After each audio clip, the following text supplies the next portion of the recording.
Buksan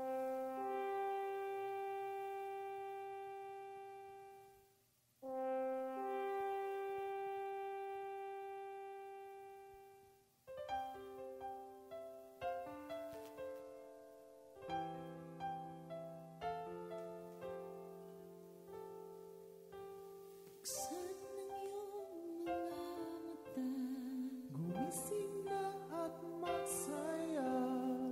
Kalimutan na ang problema, tayo na't magpuri kay Jesus. Buksan ang iyong mga mata, gumising na at magsaya. Kalimutan na ang problema, tayo na't magpuri sa Kanya. Hallelujah, hallelujah, hallelujah, hallelujah,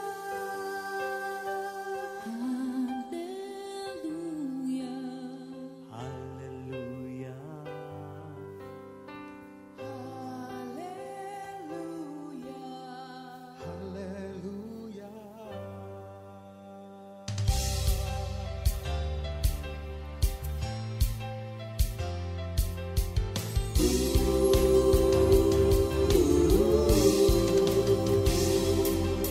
Buksan ang iyong mga mata, gumising na at magsaya. Kalimutan na ang problema, tayo na't magpuri kay Jesus.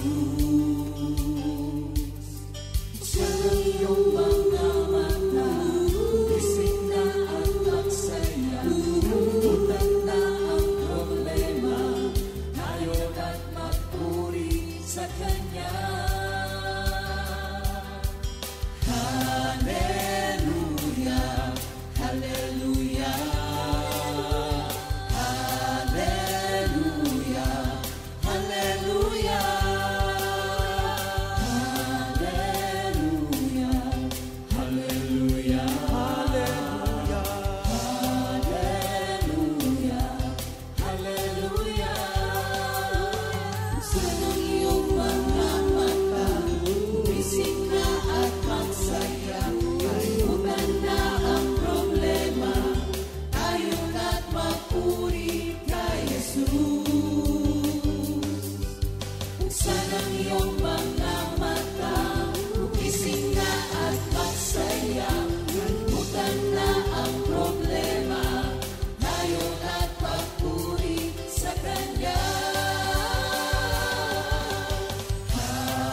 Hallelujah, hallelujah, hallelujah, hallelujah, hallelujah, hallelujah, hallelujah, hallelujah.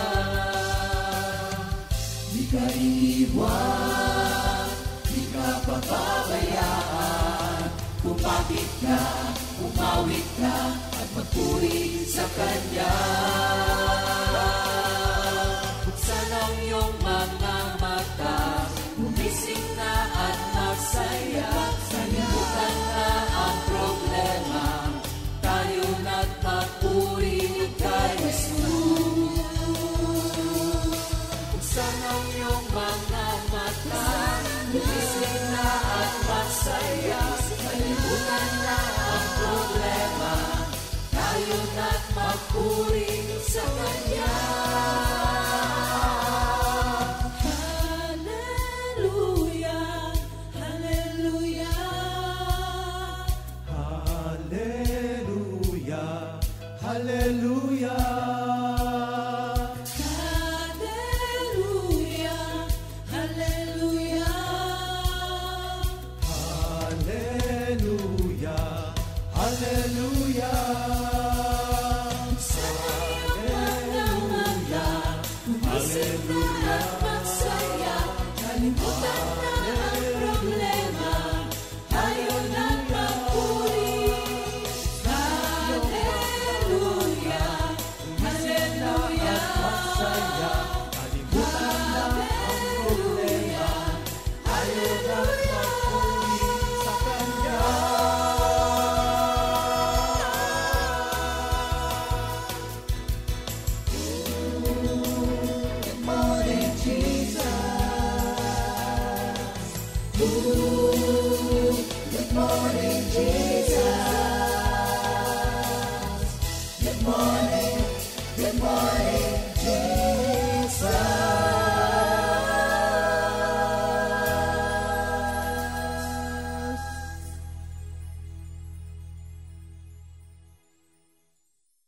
Tayo pong lahat ay tumayo. Yay! Pwede mo ba natin bigyan ng masigabong palakpakan si Lord? Thank you, Lord! Hallelujah! Yan, Lord to God. At batiin naman natin yung aming katabi.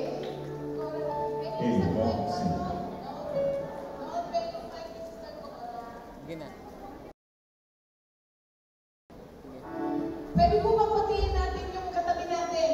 Sabihin natin, happy anniversary sa'yo, kapatid!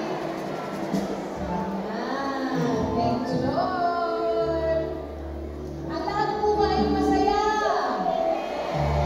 Ang lahat po ba ay pinapawisan? Dapat lang, dahil yan ay tanda na tayong buhay na buhay at malalakas. Di ba, Sister Cora? Pinagawisan po ba kayo? Pawis na pawis, pero masaya. Amen. Yan, yun ang importante. Okay lang po yan, Paulis. Ano rin yan? Dagdag bawas. Ay, mali. Tama. Dagdag bawas sa timbang. Oo. Karagdagan pamamaraan ng pagbawas sa timbang. Mababawasan natin mga kolesterol. Amen. Yan. Tayo po ba'y handa na, mga kapatid? Thank you, Lord. Pero bago po ang lahat, tayo po mag-opening prayer muna. Tawagin po natin si Pastor Alex para po sa ating opening prayer. Hallelujah, hallelujah. Lord, you're so great and wonderful. Salamat po sa buong coffee na 42 years na kayo nangangasiwa. Ito pong buong maghapon, it is all for your glory. We will celebrate your goodness. In Jesus' name we pray. Amen. Okay, handa na ba tayo magpupunan ng pasalamat kay Lord? Okay, tawagin natin ang ating mga worshiper. Tawagin natin ang ating praise and worship.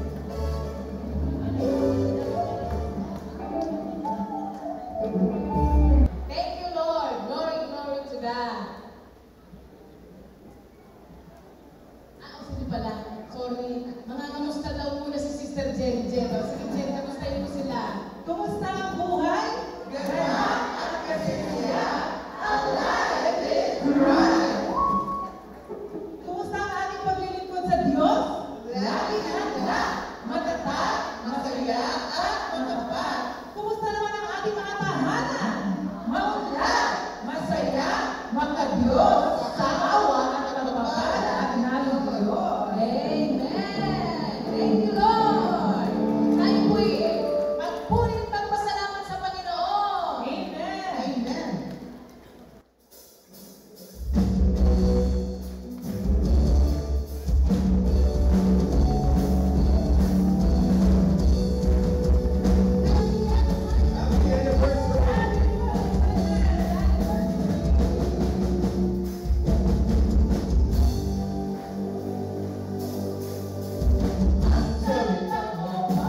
Maganda.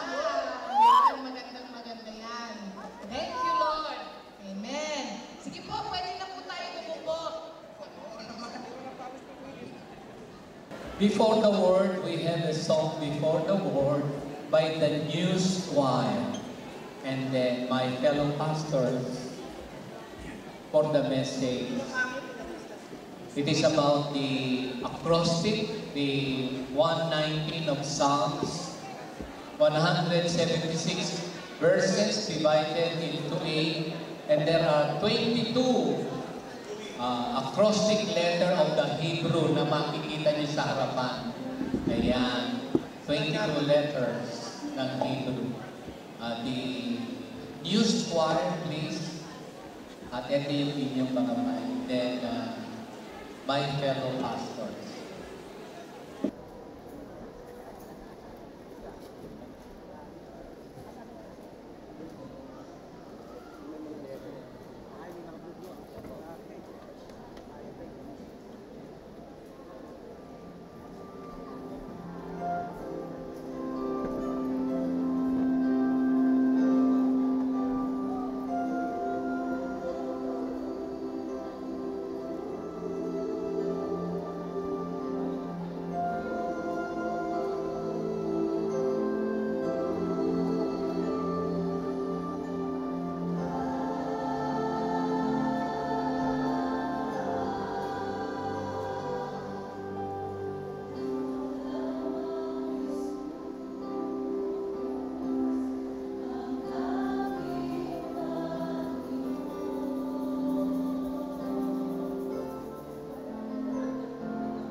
May I call my fellow pastors, Pastor JD, Pastor Owie, Pastor Fred, Pastor Rafi, Pastor Rocky, Pastor Cynthia.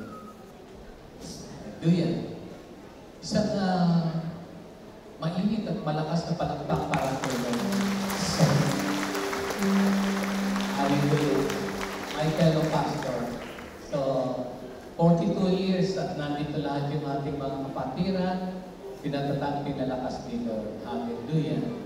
At magunita natin ang ating mga unang mga lugar na dito na mga pinangkupo-kupuhan. Amen.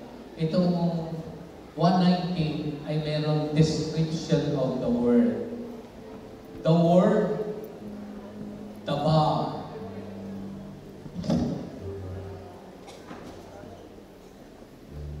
Precepts. Torah. Love thy commandment. Judgment. The word is testimony. The word is statutes. Amen. Brother Joey, the loving kindness of the Lord. Ready?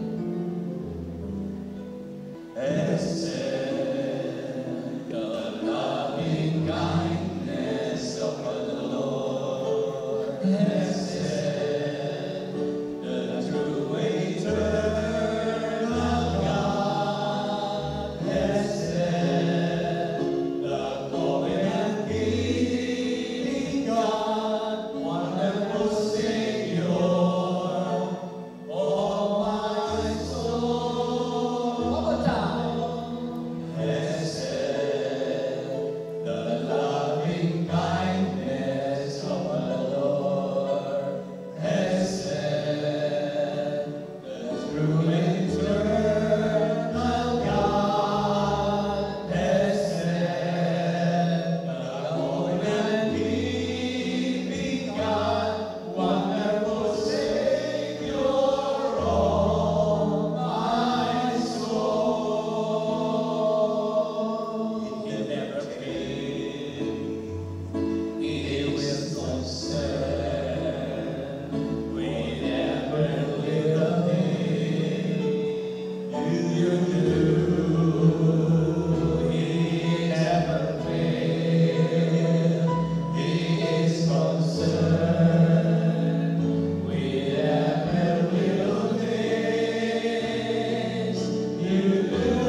and the Word became human being, full of grace and truth.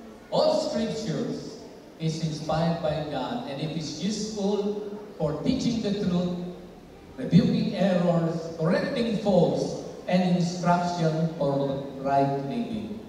Let us love thy word.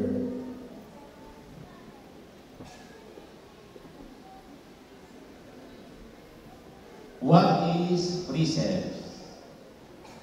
Sa awit 119 verse 56, ang sabi po doon, ito ang aking kagalakan, ang sumunod sa iyong mga tuntunin. Sa buhay natin, sabi nga, ano nga ba yung precept? Sabi nga po, ang precepts po, ito yung tuntunin ng Panginoon sa atin, na ito yung dapat nating lakaran. Pagka po, natatandaan ko po nung wala pa kami kay Lord, yung nanay ko, dalaga pa lang, mananawas na po yun, albularyo. Ang tawag nga po ng iba ay specialista ng albularyo, ng mananawas. Pero kala ho namin, yung ginagawa ko namin ay tama. Pero yung po pala, ayon po doon sa Word of God, hindi po pala yun ang tuntunin ng Diyos. Diba? Sabi nga po doon sa Deuteronomy 18:10, sabi doon sino man magsunog ng kanyang gawin ng mananawas, sabi po doon kasusuklaman ng Panginoon. Ibig sabihin, nung dumating sa amin yung tuntunin na wala pong ibang salita ng Diyos, yung po ay natalikdan. At yun nga po yung nagawa ng salita ng Panginoon. Ito nga po yung precept. Nasa buhay natin ngayon, ito yung tuntunin ng Panginoon na nagtutubig sa atin. Paano po tayo lalakad ng ayon sa kalooban ng Panginoon? Ano pa po yun? Di po ba sa awit 119, 105, sabi rin po doon, ang salita mo ay isang tanglaw na gumagabay sa aking daraanan. Ganun pong kahalaga yung tuntunin ng salita ng Diyos.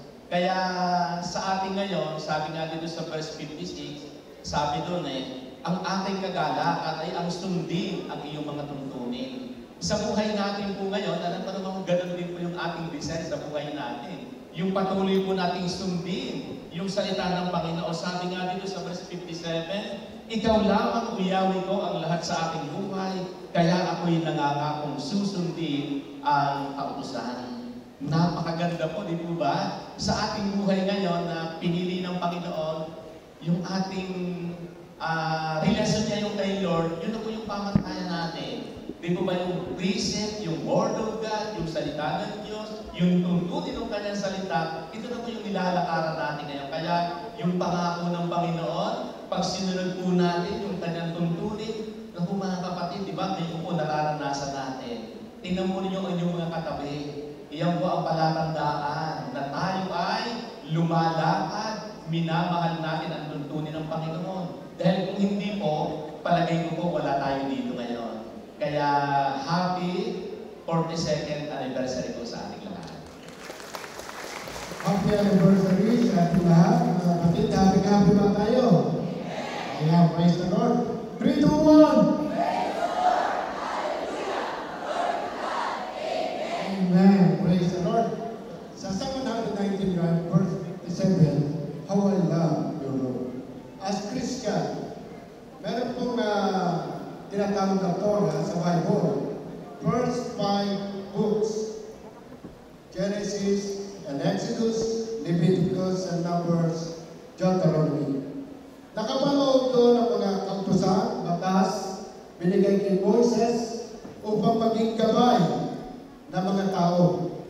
Kasi kapag wala ang batas, magulo ang buhay ng tao.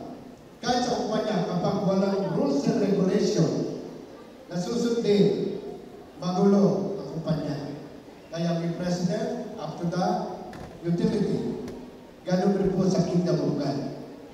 Meron Diyos na lumikha, may itinalaga siya mga propeta, may itinalaga siya mga evangelista, upang isaayos ang buhay natin.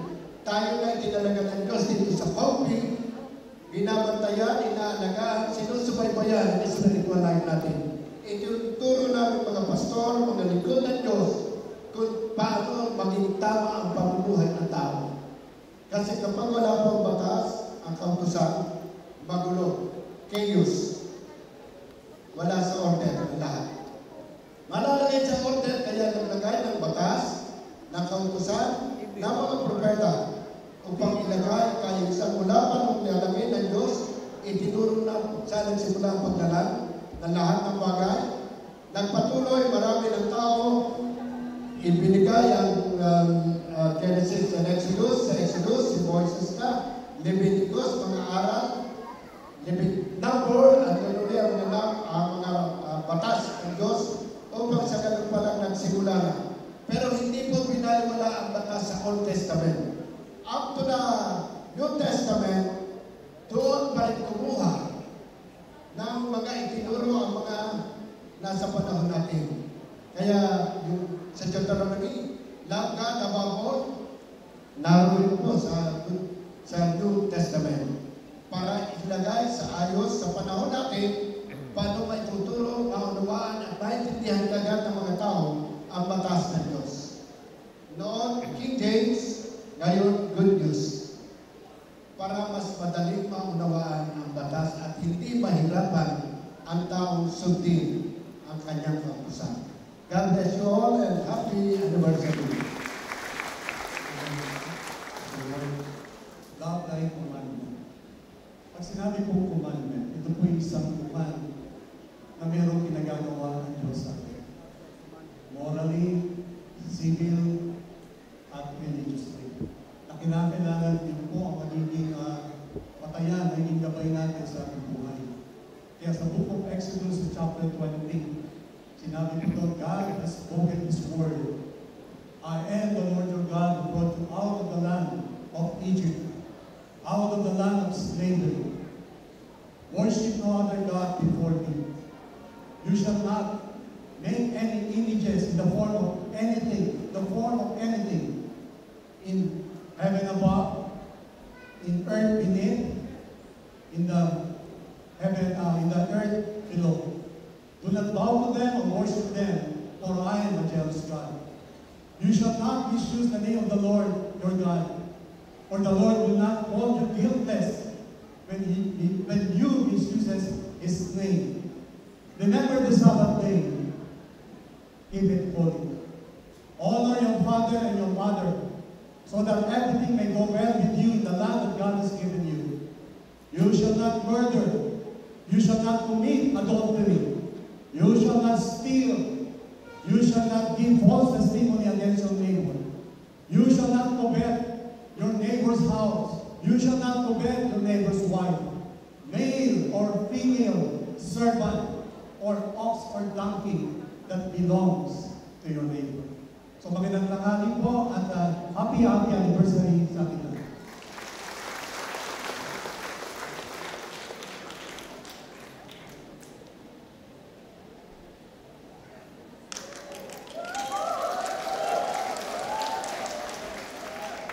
Kaya-kaya to. Kaya-kaya ba nyo? Okay. Ang punto ng aking judgment. God is the only judge. He has made all those commandments multiplied. Not even a single dot of the cross of a thing tinupad atin Panginoon.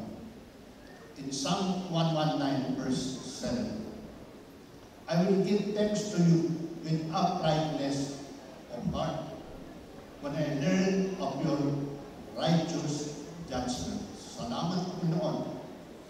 By your grace, through your loving kindness of God, you will learn your instructions, because there will be a day of judgment. The word judgment po sa Webster Dictionary is to decide, to consider, well advised, and sound advice. Ito po ang meaning sa Webster Dictionary. At ang antonym po nito ay ignorant decision. Sa Bible meaning po ng Nelson Bible Dictionary, ito po ay tinatawag ng discernment. Ito po ay tinatawag ng separation between good and evil according to people's actions. Actions according to the standard of Kuya Louie. God's Kuya law. Louie. Miss Patil, Pa-inform ko to. CSN. the general idea is this: order and regulations of religious or secular laws. He is the God of order. He is not mock. Because he is a God of order, hindi pwede yung bahala na kahit sera-sera. What will be, will be. That is fatalism. Kaya tayo pag lahat ng bagay na ating ginagawa ay naaayon sa salita ng Diyos because He is the judge of all mankind. There's children ang sunod eh. Sila Sister Joy yan It's eh. the God of justice. Isaiah 30 verse 18. Then the Lord longs to be gracious to you. Therefore I will rise up to show you compassion. For the Lord is a God of justice. Blessed are all who wait for Him. Blessed are those who hope in God, who is the judge of all mankind. Sa Tagalog po, si Yahweh ay naghihintay upang tulungan kayo at kakapagan. Sapagkat si Yahweh ay Diyos na makatarungan, mapalad ang lahat ng nagtitiwala sa Kanya. So, naghihintay si Lord ng lahat ng ating mga pagbabago. At tayo ay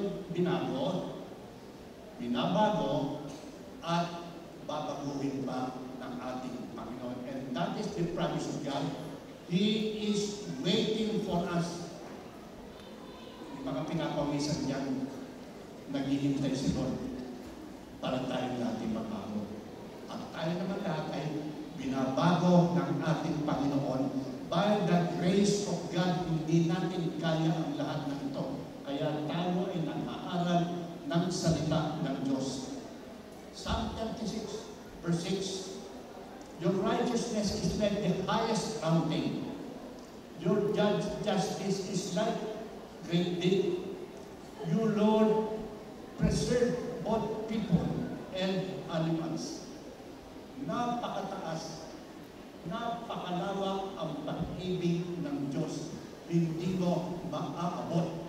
Subalit dahil sa grace of God na binibigay sa ating lahat, the second chance, sa God of second chance, ngayon po, nakakaharap tayo sa presensya ng Panginoon by the grace of God. Palakpakan natin ang ating Panginoon.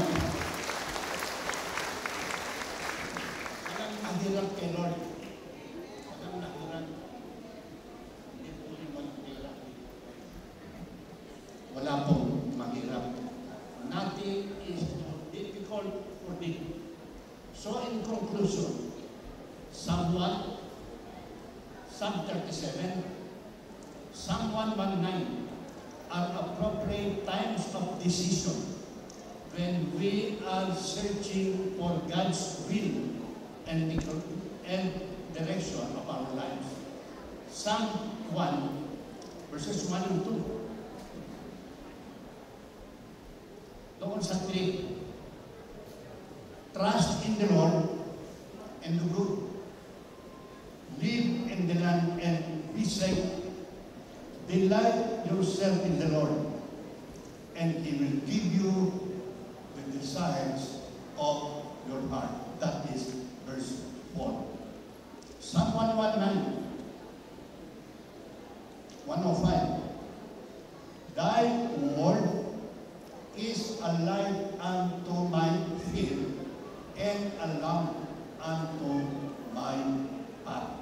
Kaya tayo doon sa path of righteousness ni Lord, the narrow way, not the broad way which lead to destruction. Kaya po, ang sabi ng Panginoon,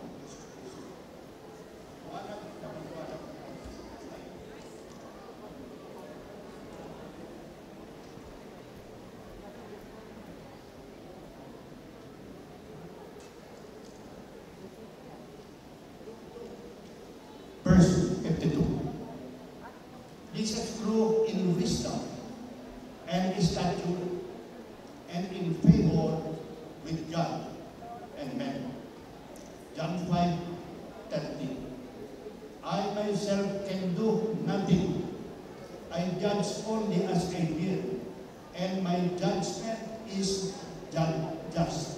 For I seek not to please myself, but Him who sent me. Ang magja-judge po, the God who created heaven and earth and everything that is in it. Yan ang makalaalay kamot sa taong nakakaliwa. In Jesus' name, we pray. Amen.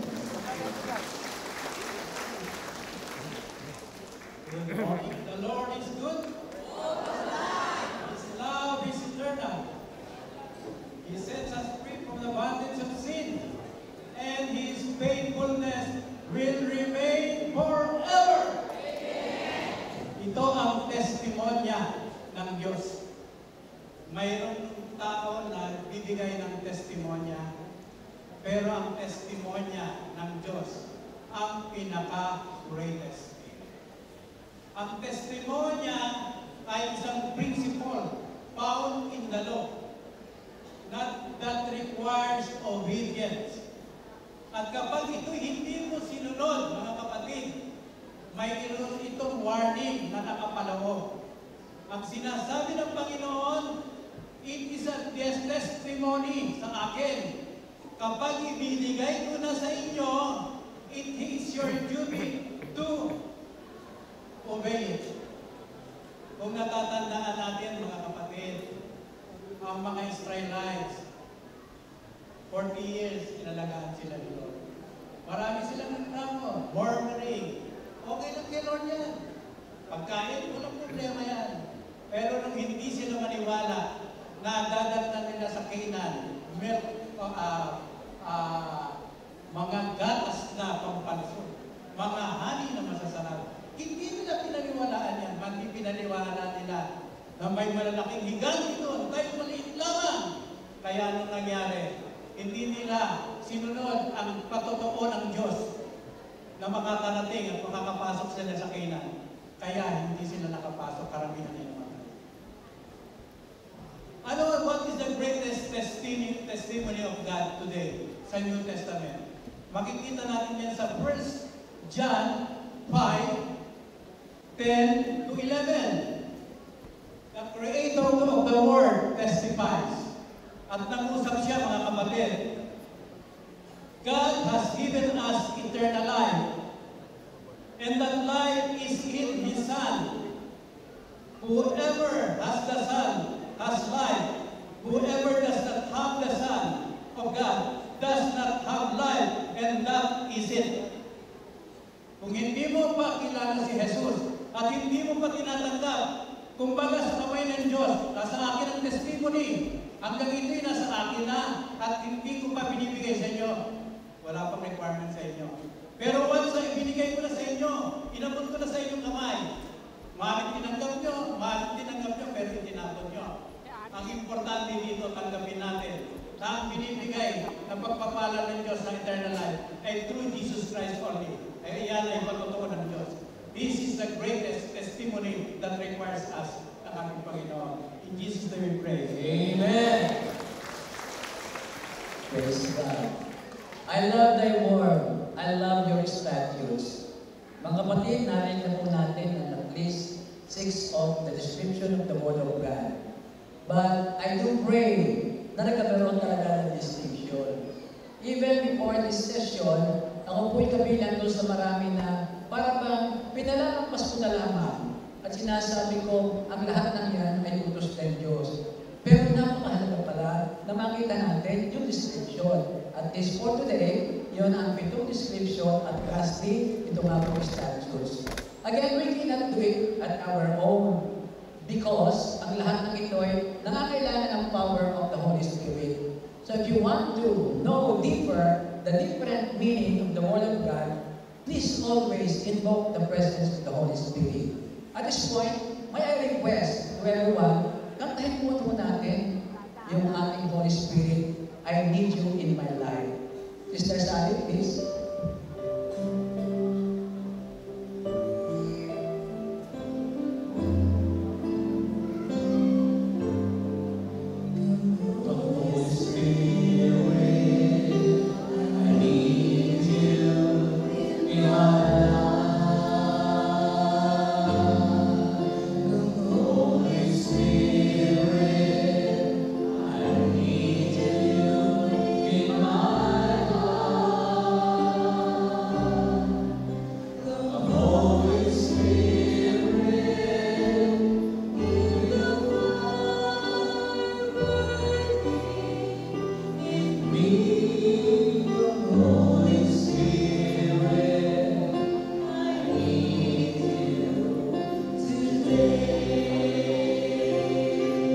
Lord, hallelujah, hallelujah, kailangan ka namin.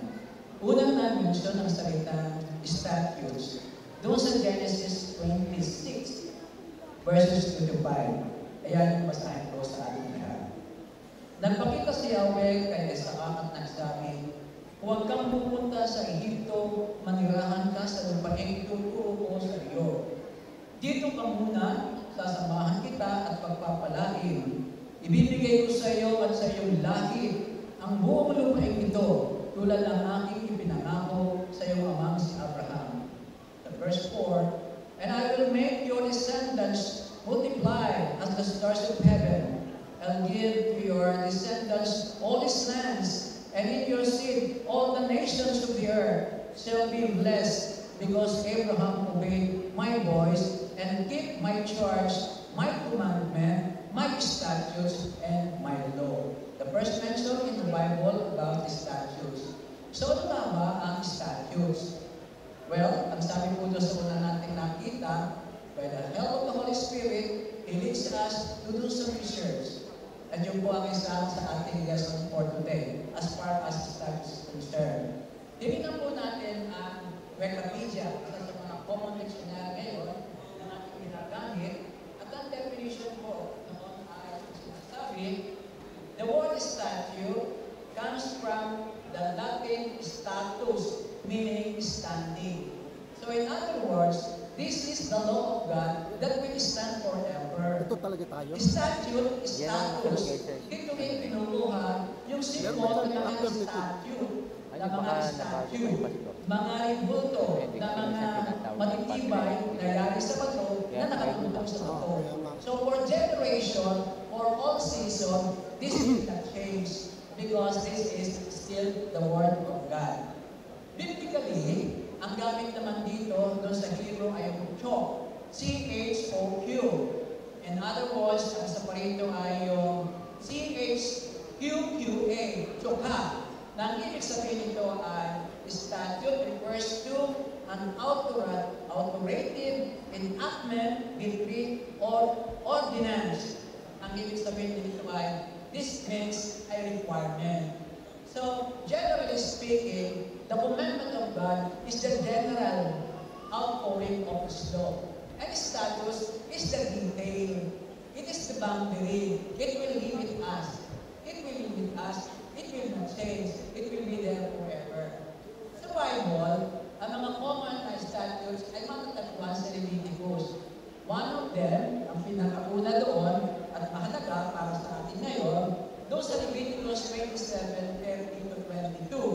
This pertains to the taxation and tithing.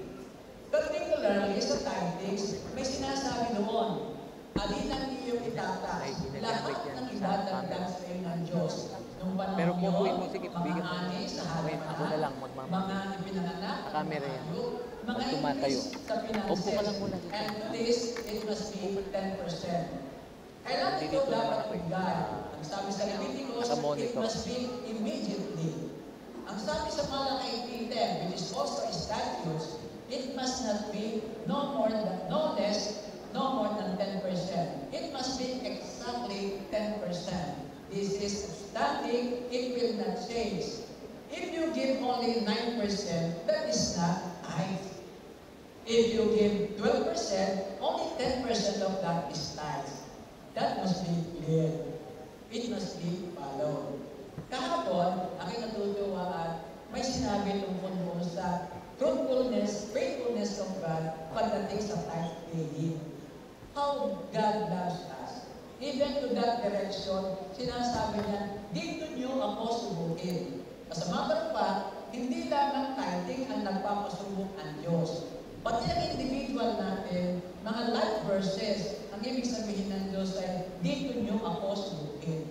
Subukin mo ang pangako ng Diyos, gawin mo ang iyong responsibilidad, and let God prove that He is God. That is part of these statutes. So this is the limit to holiness. Hindi tayo ililigaw. Statutes is a dotted line given to us by the Lord, especially when join Christ, when we live in our Lord. The goodness that we are doing is not if you are a believer, you will know that God is the one who put that in place. We are just following it. So it's part of the statute. How nice na ang ating community ay meron ding statutes. You know that. Yung ating vision, and our day-to-day activities, meron po tayo. Yun nga yung ating vision. How I wish I can memorize this. I thought I memorized it already for 2 days. Pero just the same, para huwag magkamali, let me read this to you. So, our statutes, number 1 is our vision of the community. You do this, hindi ka mawawala. We will have a strong you, a strong family, a strong church, a strong nation. So what is this? The vision is, we are a Christian community committed to impart the way to attain the final end of man, loving and knowing God more entirely, serving Him more devotedly, and thus striving more earnestly to secure the eternal happiness of heaven. That is the vision of our community. We are commissioned to receive and transmit the Christian faith to faithful men who in turn will teach others also. For 2 Timothy 2:2, take the teachings you heard me proclaim in the presence of many witnesses and transform them, give them to those who can instruct other people. That is the second institutes that we have, the commission. Then we have the mission. The mission, have an acronym para hindi ko makalimutan, pero nakalimutan ko rin. TPUM. Pero hindi ko na yun. Ang sabi nito sa mission, to consistently witness to the living power of the Christian gospel and to testify that all its promises are true. Number 2, to substantially contribute to the spiritual and moral growth of our country by serving as an influence for good in our society. Number 3 mission is to be faithfully and trustworthy men and women of Christ and the gospel who will yield neither to persecution or error. Our number 4, to intensify Christian maturity among members of the community by ongoing Christian education. Number 5 is to minister peace, love, joy, and reconciliation through sacrificial giving of oneself by having the same thoughts, sharing the same love, and being one in soul and in mind. For our number 6, praise the Lord, to give all the glory and honor to God, the Father, through the Lord Jesus Christ, from whom all help comes, whatever we do, think, and say. That is our vision. And the community values. Mga kapatid, ito yung ating ginagawa, ito yung dapat natin gawin, at ipamahagi sa lahat natin mahal sa buhay. Our community values is to understand and not to judge. That is number 1. Number 2 is to be patient, to seek and save the lost. Number 3 is to love unconditionally, just like the Lord's love. Number 4 is passion for God, is passion for His Word. Number 5 is unity to succeed in the ministry. And lastly, loyalty to Christ and to the community at all costs. Thank you, Lord. We have these statutes, and we pray through the help of the Holy Spirit that we will not only forget this, but we are committed to do this, all for the glory of God in Jesus' name. Amen. Brothers and sisters, our pastors in County family, God bless us all. Amen.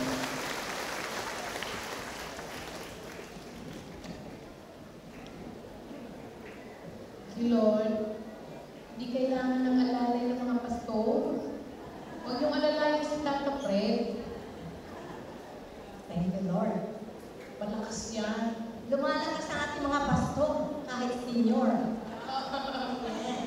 Thank you, Lord. Alam niyo po, Sister Cora, yung pinaka synopsis po nitong Psalm 119, yung psalmist po dito, in-express po niya yung appreciation po niya sa goodness ng Diyos.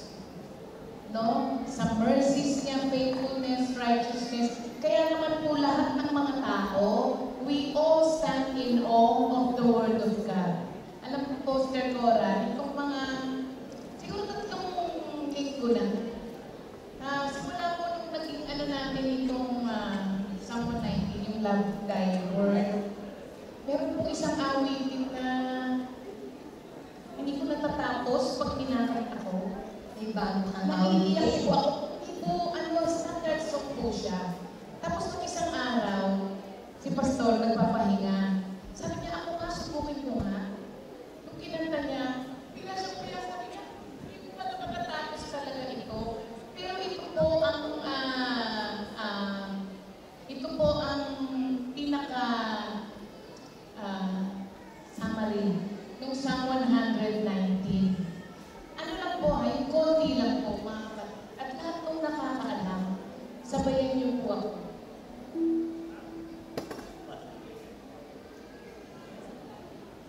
I love you, Lord, for your mercy never fails me. All my days, I've been held in your hands. From the moment that I wake up until I lay my head, oh, I will sing of the goodness of God. 'Cause all my life you have been faithful. In all my life you have been so, so good. In every breath that I am able, oh, I will sing of the goodness of God. In all my life you have been faithful. In all my life you have been so, so good. With every breath that I am able, oh, I will sing of the goodness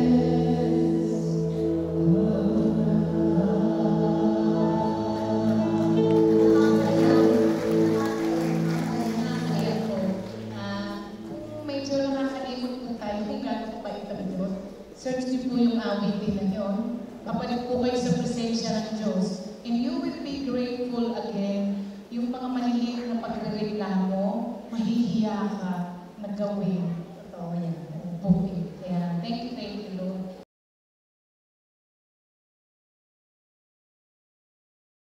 Second Timothy 2:2. Hallelujah. Second Timothy 2:2.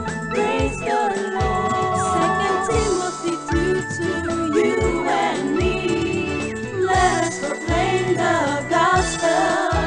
Second Timothy 2:2. Hallelujah. Second Timothy 2:2. Praise the Lord. Second Timothy 2:2. You and me, let us proclaim the gospel.